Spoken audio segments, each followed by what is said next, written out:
So the student loan scheme is part of the palliatives that the federal government wants to introduce to Nigerians. And that is why Nigerians are so passionate and so interested in this issue.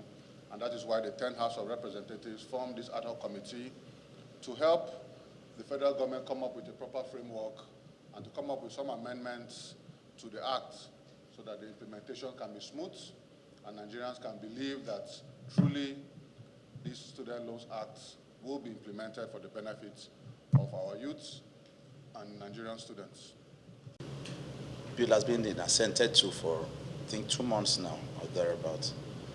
The technical committee is still working, which means as it stands, because you've mentioned some issues to be really reworked on the bill, which means the program cannot take off until the act is repealed,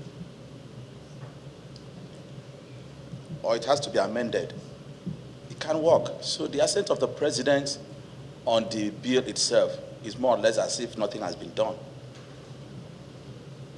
That is what we believe, and like you rightly said, the outcry of students and parents, and based on this, universities are jacking up are coming with requests to increase their salary. But like you've said, you see, when you justify why schools should increase salaries, I mean school fees, these are federal institutions. Honorable sir, we've been meeting as a committee and we've looked at specific areas that we think should be further refined to be able to answer all the questions that Nigerians needed answered, and most importantly, to make the act very responsive to the need to increase access to higher education, especially for those people that could not afford it.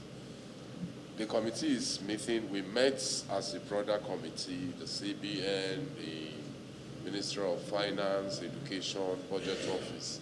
And our last meeting was on 13th of July. And what we agreed was for the technical group to keep working. And what they were to start working on is, we've agreed on some basic things that yes are going to change. But beyond what will change in the act, our focus is how do we get this implementation on.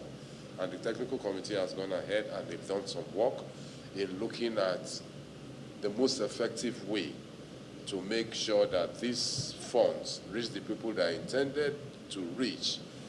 This should be a program different from others. It will be nimble. Looking at demography that we're looking at, that is the student populace, they are technology savvy, and that is why we're proposing that this office created by this act will be run on autopilot, technologically driven. You know, application from beginning to disbursement will actually be from the push of button. Nobody is going to be carrying paper around. And what did we identify on our work? Amendment, like I've said already. Then the establishment of the Nigerian Education Loan Fund itself, you know, the setting up of the committee itself, as said in the bill. But that is not for the committee to do. It is for the authority to actually appoint persons deemed fit. Then we should